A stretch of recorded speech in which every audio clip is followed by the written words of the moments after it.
I talk about this topic about once a year on my channel because I think it's just so important to utilize the clothes that you have and get really good at shopping.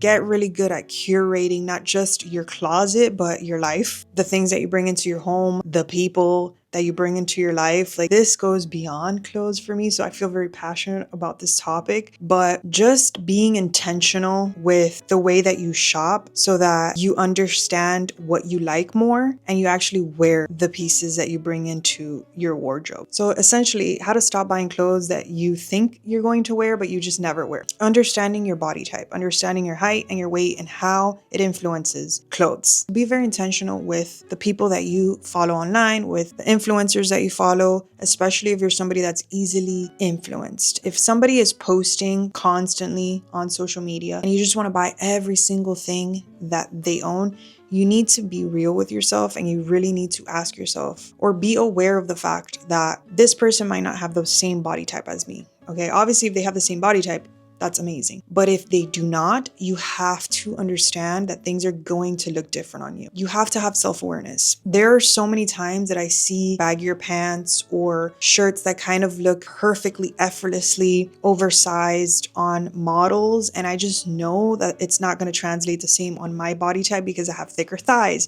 I have broad shoulders. I'm not petite. I may be tall, but I'm not like super, super thin, you know? So things are not going to fit the same. I have a lot more self-awareness now than I did when I first started shopping. So now 9 times out of 10, when I buy something, I know what size I need to get. I know how to style it. I know how it's gonna lay on my body. So you have to really get familiar with how clothes translates on your body type. You have to sharpen this skill so much that you can look at another person and say immediately, that looks amazing on them, but that just wouldn't work for me because X, Y, and Z. Stop being afraid of sizing up. Please, I beg of you. If you don't love sizing up, at least, which this correlates with understanding your body, know your measurements and go on the size chart and shop based on specific. I like to use the outermost part of my body. So if I'm shopping for a shirt, I see the bust size. And if I'm shopping for bottoms, I see the hip size because I have, like wider hips. So that really influences the way that pants fit on me. And I could always fix my waist. I can use a belt, I can cinch it somehow, I can go and alter it or tailor it, but you can't do much about the hips. So those are the measurements that I look at. But aside from that, I size up like it's my middle name. Okay, like I do it almost every single time. I just like the way that it looks on me. And this came from, again, trial and error. Buying clothes, not loving the way that it looked. It just didn't look as effortless as I wanted it to. I couldn't utilize it as much as I wanted. I get a lot more variety from my clothes when I size up. Not all the time. For certain bottom layering pieces like tank tops or certain shirts or things that I want to be more form-fitted, I obviously don't size up. But for the most part, I do size up. It's also because I understand that I am taller. So a lot of the times dresses are longer, pants are longer,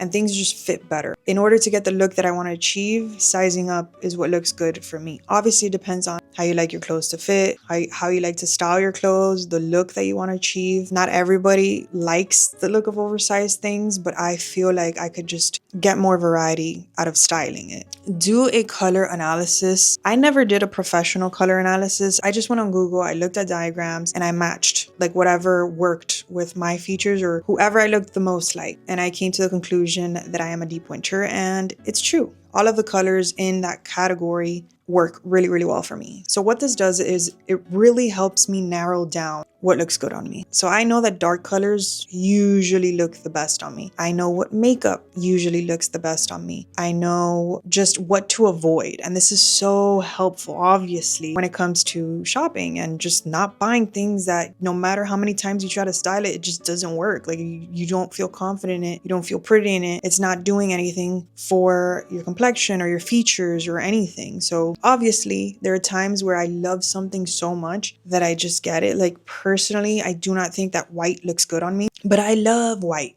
So obviously I don't always follow these rules, and you don't have to either, but it really helps you avoid purchasing things that you're not going to feel confident in. So if you have a good selection of basics you wear a lot in your closet, what you can do to just avoid buying like a bunch of new clothes is focus more on accessories. Focus more on things that are going to add interest to your basic pieces. Anything that's going to elevate the simplest of simple outfits that you just adore so much and wear all the time, but you want to add variety and you're kind of just like bored of wearing it because you just wear it so much. Buy accessories, okay? Shoes, bags, scarves, even other pieces. Like, you guys know how much I love my cashmere crew necks from Quince, or just cashmere crew necks or crew necks in general to throw over my shoulders or to tie around my waist. Such a good way to elevate or add interest or dimension to the simplest of simple outfits. Right now, I recently talked about, I think in my last video, I talked about how I'm loving just like straight fitting, kind of like loose dresses or tank dresses or t-shirt dresses, maxi dresses, and then you just cinch it at the waist and you bring a little shape back into it. Great way to just,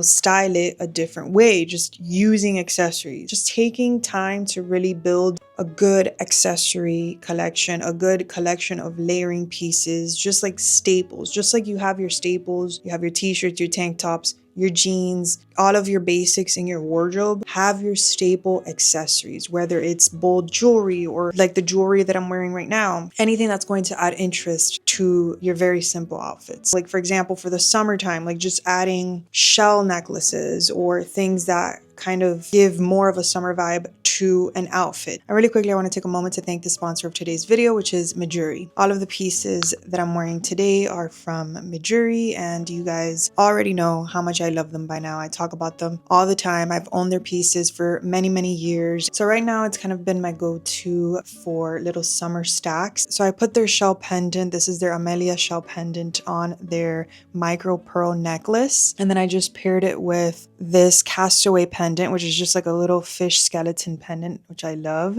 And I put it on a chain that I've owned for so many years, which is just their boyfriend chain. I'll link everything down below as always. I know it's like a lot. For my earrings, I just have their chunky hoop in medium, which I think works really well when you have a lot going on, because it doesn't overpower your stack. For my rings, I just have their dome figure rings. I got their sterling silver, their 18 karat gold vermeil, and their cream enamel. My bracelet that I never take off, this is just the anchor chain bracelet. It's perfect for stacking. And something that I wanted to add, if you guys have bigger traps or necklaces are usually very short on you, which is a problem that I have, they have extenders on their website in all of the different materials. So I did add an extender to their micro pearl necklace, and I use it all the time. Every time that I'm layering and I want to add length to something, or even if I'm not layering and I just want to add length to a chain because I usually need it, they have little extenders. They have an entire summer curation on their website. Very, very effortless layering pieces, things that are gonna work with jewelry that you already own or to stack. But they also have a couple of bold pieces which work really well, obviously on their own. Just things that you can throw on the simplest outfit and it's gonna make your outfit scream summer and just look a little bit more,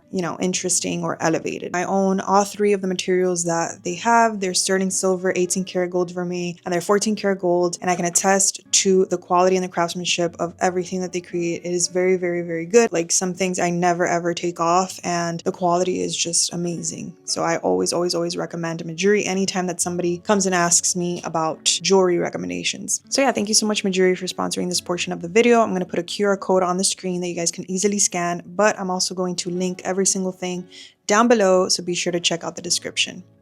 I'm a huge fan of taking inventory of my closet. I do this whenever I'm going to clean out my closet. I do this to remember what I have, checking what I have if I'm not wearing it. I donate it or sell it, and I try my best to just have pieces that I love and wear as much as possible. But don't just focus on the things that you're not wearing, whenever you're cleaning out your closet. Focus on the things that you are wearing. Look at all the pieces in your closet that you wear over and over and over again, that you just gravitate towards, that you just cannot stop wearing, and ask yourself why. Why do you love it so much? Is it the fit? Is it the length? Is it the color? Is it the fabric?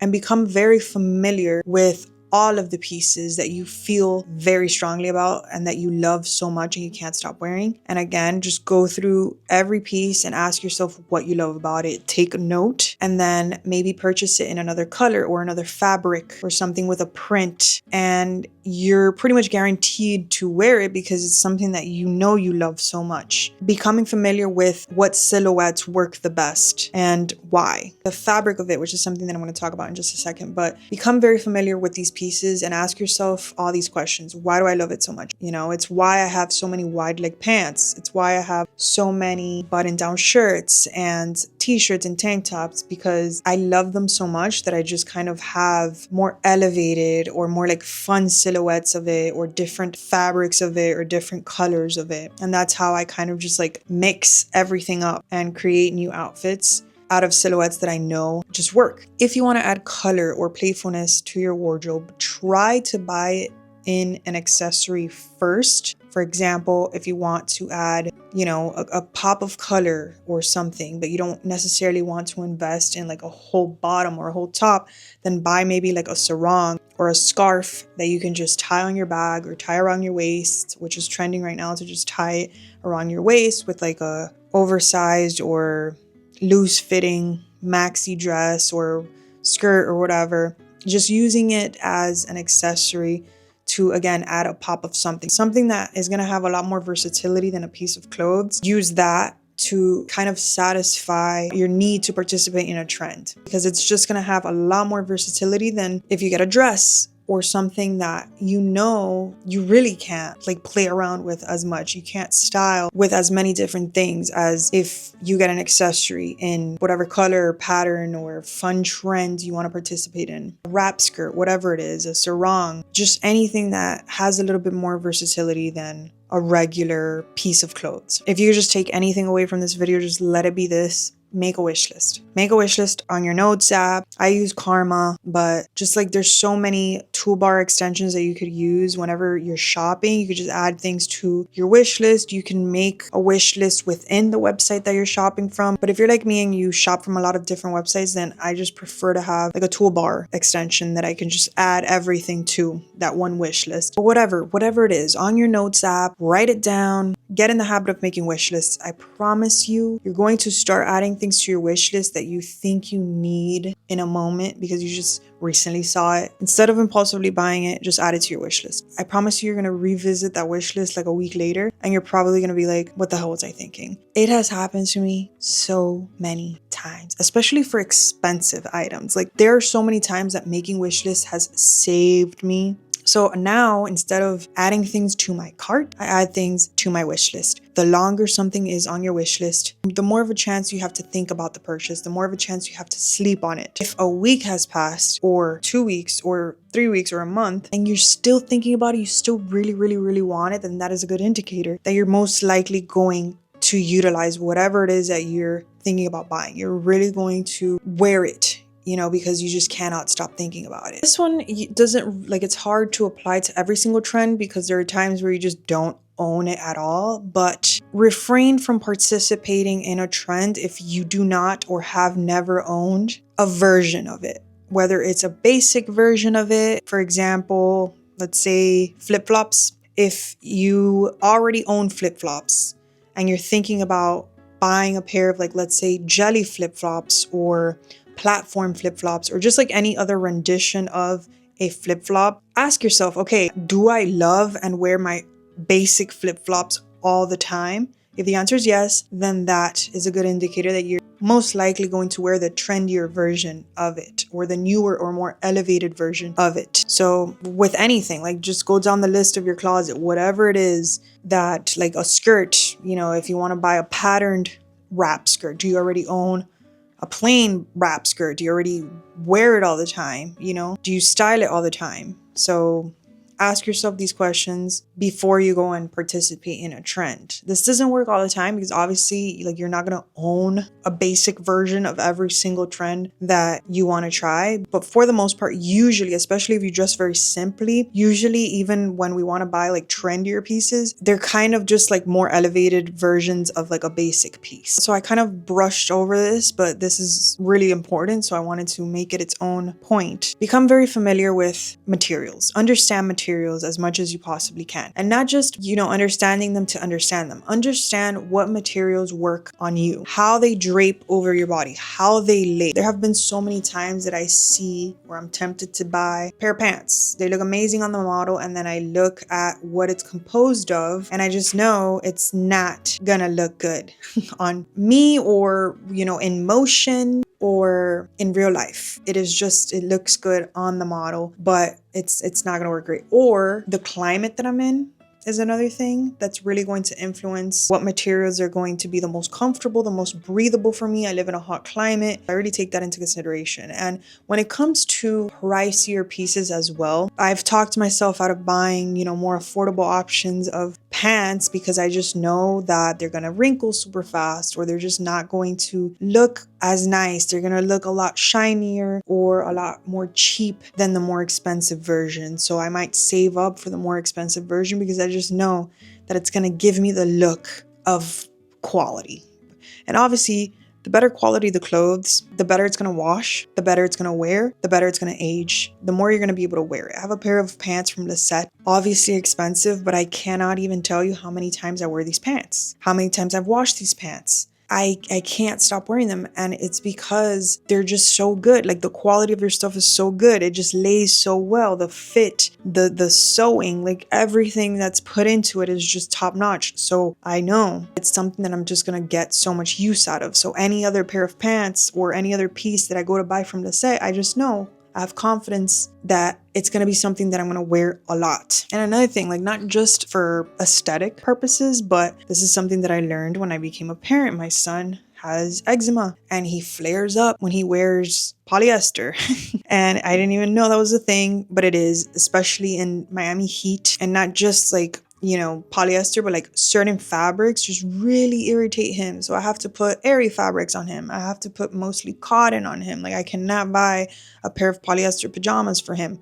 So yeah, not just in the aesthetic aspect, but in, you know, like health purposes as well. It's stuff that you're wearing, stuff that's going to get heat, stuff that you're going to sweat in. You want it to be composed of things that are not harmful to you, that are not irritating you. You know, if something's irritating you, that is an indicator that it is not good for you.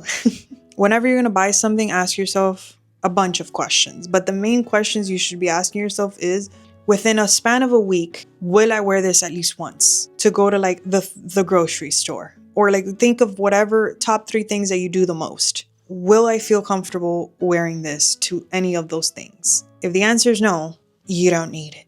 Unless it's for an occasion, obviously.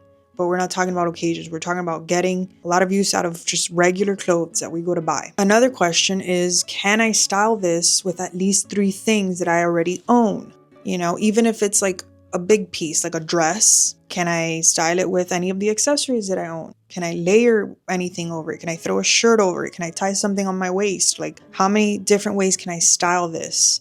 Should be more than 3 ways. That's it for this video. If you guys have any of your own tips or tricks on how to get the most use out of your clothes, how to get good at shopping, or just like how to avoid buying things that you never wear, leave them down below. And again, thank you so much, Mejuri, for sponsoring this video. I'm going to put the QR code on the screen, and I'm also going to link everything down in the description. So be sure to check it out, and I will see you in my next video.